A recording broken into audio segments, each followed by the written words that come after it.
Welcome to the Whiskey Vault. I'm Daniel Whittington, Chancellor of Wizard Academy and Whiskey Marketing School. Level 4 Whiskey Sommelier. I don't know where.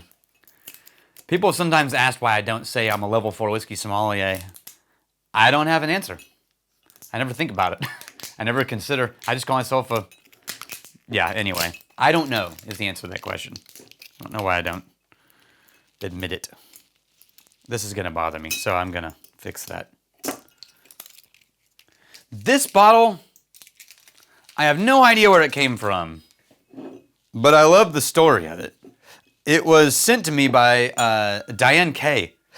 But it just said, thank you and Merry Christmas or something like that. Happy holiday seasons. And I don't think she works for the brand. I tried to look her up. She works for a title. Anyway, it doesn't matter. So is this gifted? If she's connected with the brand, then it's a promotion because she was hoping it ended up on the channel. But I also looked up what it was, and I was like, ooh, I want to talk about that on the channel. So maybe it's sponsored content? I don't actually know. But, ooh, I like that little dangly bit. This is Little Rest, which is 10 Mile Distillery in New York, using New York barley on a farm, working with John Dyson, who spent a whole bunch of time in, anyway, involved in grain and things like that. They brought on Shane Fraser, a Scottish master distiller, who worked with Royal Lochnagar, Oban, Glenfarclas, and then lastly, Wolfburn.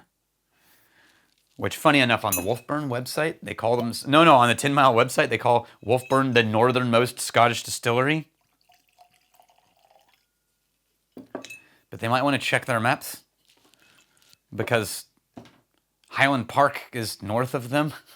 No, they meant probably was on the body of the main island of Scotland because, Scapa and Highland Park are in the Orkney Islands. But that's still technically Scotland, and it's still north of Wolfburn. Anyway, sorry, that bothered me. I'm a dork. Anyway, they brought in Shane Fraser as their distiller, and they're making pot still whiskey and a bunch of very American single malt, and they're doing the long fermentations, like 7-day fermentations. So everything I love about whiskey nerddom in American single malt is evidently happening in this, and I've never tried it. So here we are together in different places on opposite sides of the screen. But this one is not only aged in American barrels, but also rye casks. I'm trying to look for how long. It's 5-year-old whiskey. And by the way, they're located sort of like east of Poughkeepsie. Or west of Poughkeepsie? East of Poughkeepsie? Anyway, they tell the story on the bottle about why they named it Little Rest. But what I'm most interested in is how long in each bottle. And the answer is they don't say. This is batch 1. I'm guessing it went from some sort of used bourbon cask into rye casks, because they call it a double matured rye cask finish. So my guess is bourbon barrels first, then rye. But we're going to find out on the nose here in just a second. It's got this fun little dangly bit that I was going to see if it would fit as a bracelet bit, but it's too tight. So it's going back on the bottle. It does smell, even from right here, super grainy, which means even at 5 years, oh yeah, that's malt, man.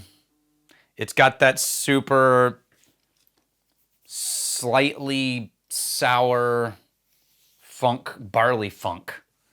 It smells young even though it's 5. In America, usually that's long enough to get some real oxidation and some real flattening, but that just means we got some serious fermentations and we got some really low cuts. Because this is meaty. And it still is, there's almost a earthy funk. I wonder if either John Dyson or Shane see this. Are you using barrel mill barrels? I'm not going to elaborate any further. Deep honey over grain, almost oats, and just like a really rich granola honey. And then there's a little dryness that I'm looking for. The rye is what I'm looking for. I'm not finding it yet. There's sort of the sweetness is rounding into almost a hard candy. but it's being dominated by that grain funk. Interesting. All right, here we go.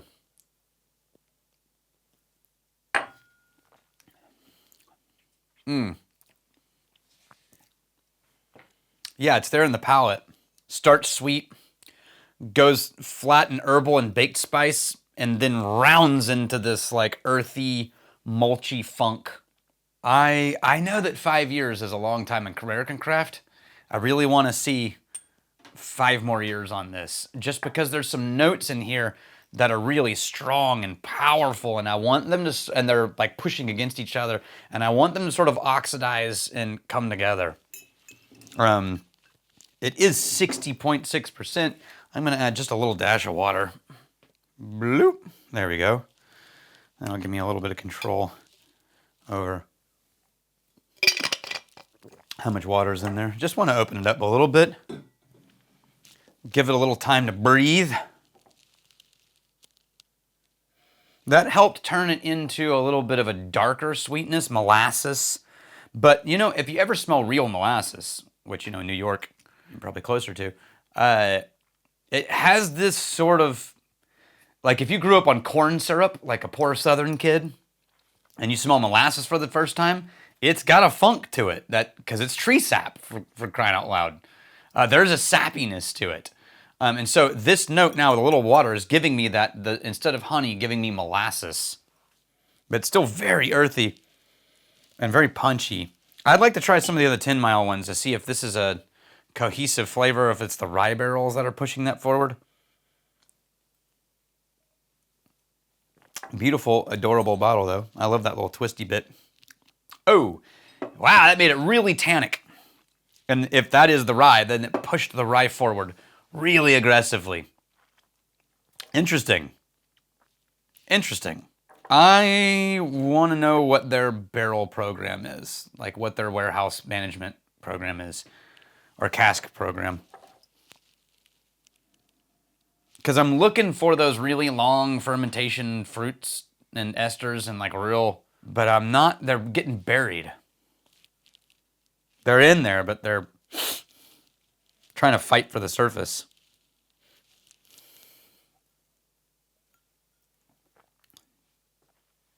All right, it's calming down a little.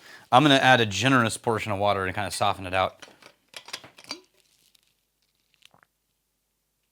Man, Shane Fraser has worked at 2 of my favorite Scottish distilleries. I love Glenfarclas. I love Oban. Royal Lochnagar I've only ever been able to try as independent bottlings. I don't have a good memory recall on it. And Wolfburn was really cool. I remember when Wolfburn first came out and they were showing up at like whiskey festivals and tasting events and things like that. And it was really cool. We've got several bottles of them in the vault. All right, that's starting to bring the fruit out a little bit. Now I'm getting like a really overripe, pungent pear or peach. That helped. Strangely, there's a little tannic bitterness that showed up at the end that I think might be the rye barrel. 2 dashes of water. I like it a little more. This is fun. This is a fun adventure. No idea how this got here, but I am always up for more interesting whiskey, especially if it's American single malt. Cheers to you guys. Hope that was helpful, and I'm really glad you're here.